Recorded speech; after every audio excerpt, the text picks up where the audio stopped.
you will hear a conversation between an English teacher called Paul and a former student of his called Kira. First, you have some time to look at questions 21 to 25.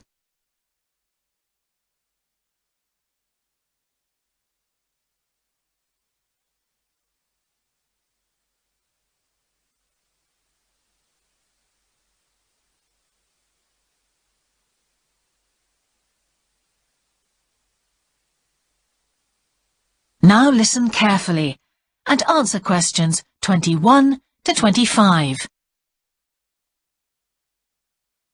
Hello, Kira. How are you? Fine, thanks, Paul. How are you? Well, thanks. It's good to see you. It must be 12 months since you did our course. That's right. It's nice to come back and say hello. What course did you enroll in? Actually, I went straight into third-year pharmacy. They credited me with 2 years, which probably made it more difficult for me. On the other hand, you were lucky to be granted credits. Is that why you chose the course? Yes, and as I'd already finished a course in it in my country, I thought it would be easier if I studied something I already knew. I didn't realize you went into third year. I thought you started in first year. No wonder it was so hard. And what do you think is one of the big differences between studying at a university here and studying in your country? Well, I found it very difficult to write assignments because I wasn't familiar with that aspect of the system here.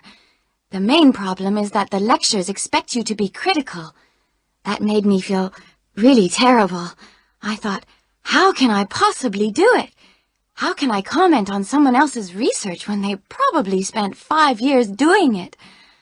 I think a lot of people who come from overseas countries have similar problems. But after a while, it became easier for me.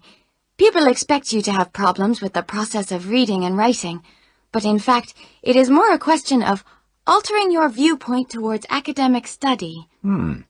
How was the content of the lectures? Was it easy for you? I didn't really have many problems understanding lectures. The content was very similar to what I'd studied before. And what about the lecturers themselves? Are they essentially the same as lecturers in your country? Well, actually, no. Here they're much easier to approach. After every lecture, you can go and ask them something you didn't understand, or you can make an appointment and talk to them about anything in the course. Maybe you found them different because you're a more mature student now, whereas when you were studying in your country, you were younger and not so assertive. No, I don't think that's the difference. Most of the students here do it. In my faculty, they all seem to make appointments, usually to talk about something in the course that's worrying them, but sometimes just about something that might really interest them, something they might want to specialize in. The lecturers must set aside certain times every week when they're available for students. That's good to hear. Before you hear the rest of the conversation, you have some time to look at questions 26 to 30.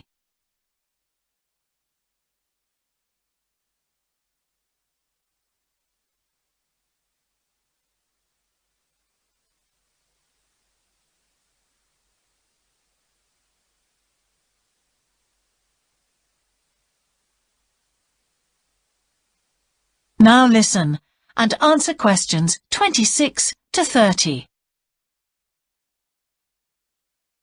And how was your timetable? Was it a very busy year? Oh, very, very busy. They make you work very hard. Apart from lectures, we had practical sessions in a lot of subjects. We did these in small groups. I had to go and work 4 hours every week in a community pharmacy. Actually, I enjoyed this very much, meeting new people all the time. Then in second semester, we had to get experience in hospital dispensaries. So every second day we went to one of the big hospitals and worked there. And on top of all that, we had our assignments, which took me a lot of time. Oh, I nearly forgot. Between first and second semesters, we had to work full-time for 2 weeks in a hospital. That does sound a very heavy year. So, are you pleased now that you did it? Do you feel some sense of achievement? Yeah, I do feel much more confident, which I suppose is the most important thing. And have you got any recommendations for people who are studying from overseas? Well, I suppose they need very good English. It would be much better if they spent more time learning English before they enter the university, because you can be in big trouble if you don't understand what people are saying and you haven't got time to translate. Anything else? Well, as I said before, the biggest problem for me was lack of familiarity with the education system here. It sounds as if it was a real challenge. Congratulations, Kira. Thanks, Paul. That is the end of Section 3. You now have half a minute to check your answers.